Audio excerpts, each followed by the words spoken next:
My name is John Bimba Sise. Me na the Senior Communications Manager for C40 Cities Co-Chair's Office Global South. In this case, Freetown.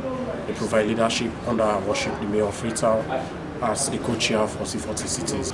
Well, you will agree with me, say the media are extremely critical, not to just conveyors of information, but as partners in development. The conviction gets that if messages around climate crisis for be taken to the public, the media need to get a clear picture and understanding on what's in their role, what's in climate change, how they will help for mitigate, and also for get policy makers for take actions, how you get finance for countries, climate financing, and all of this. It means say the media are a critical player. So we bring journalists them together for a one-day training session with an orientation. First, for able to understand within a C40, within the roles, the mandates, and the priorities of the co-chair at Global South. We are four in all, but also for able to talk to them and see how they say will be part of the process, because climate change real. But until we get a system where the media also be part of the process, for play that advocacy role, it will be a problem. So that make we bring, you realize today, say we'll bring like 27 to 30 journalists and social media people in as well. The social media will decide for bring them because we also don't see how social media the influence present day happenings. By the time they go press the next day, things don't go out now Facebook, now Twitter, now Instagram, now TikTok, WhatsApp. So we also be need for provide some training for them on how for reports. I make you see Dr. Tony Amusa from the University of Sierra Leone. We are a masterpiece lecturer of communications, ethical journalism, the president for SLAJ. We've been get another lecturer from Valley College, James Sambalebi. And we get professionals from C40 for also take me around for look at how C40 they work with young people then, how it's our C40 for relate C40 work or the mayor in global goals. So what did you do as the mayor of Freetown, all of this. So primarily this is why we bring the media together. And we also just convince enough of the one-off stuff. Yeah. We look forward for see how in the coming months for build on this training and practicalize the things so on. The resource we include equipment and critical challenge for the media. But we also believe the media houses they try now in the country. But for we how we build on with partnerships to the extent that when we get opportunities, we can expand on the opportunities and we tried as much as we could not for make outright commitment.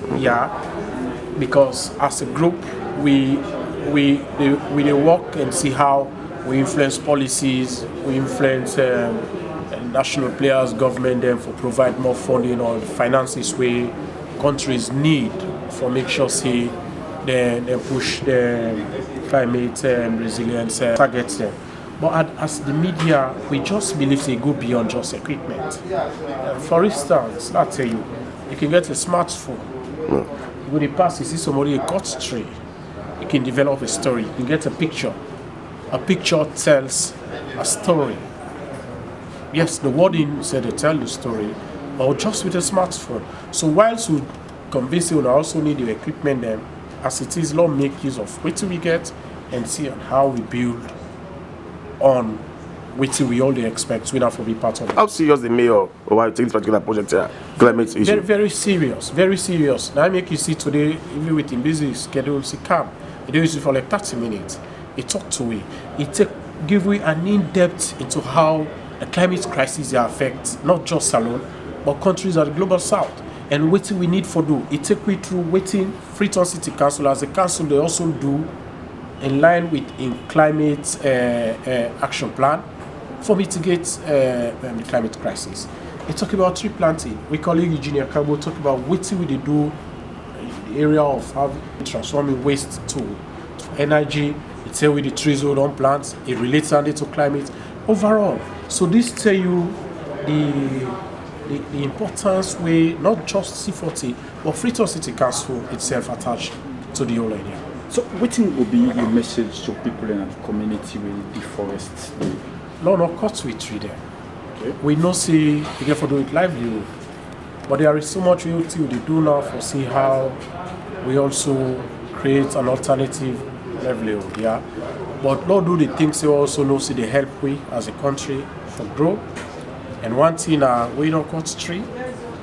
That way you will be part of the process for take ownership. Freetown City Council they plant trees. They emphasize on trees because I see we don't plant FCC don't plant over 1 million trees.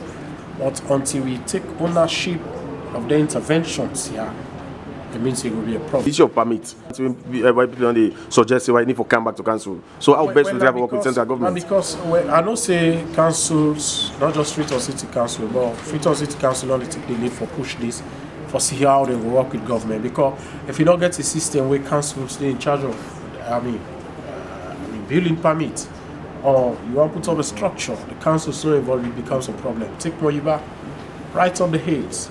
Freetown City Council go and provide the services, but for go up there, it can be a challenge. But again, if you don't get the service, you go to a dirty sideway at the end of the can of water. But if councils they in charge of their functions and they go also able to determine for work with the people at the lowest level for see how they develop or they plan the development at the community. Okay, thank you very much.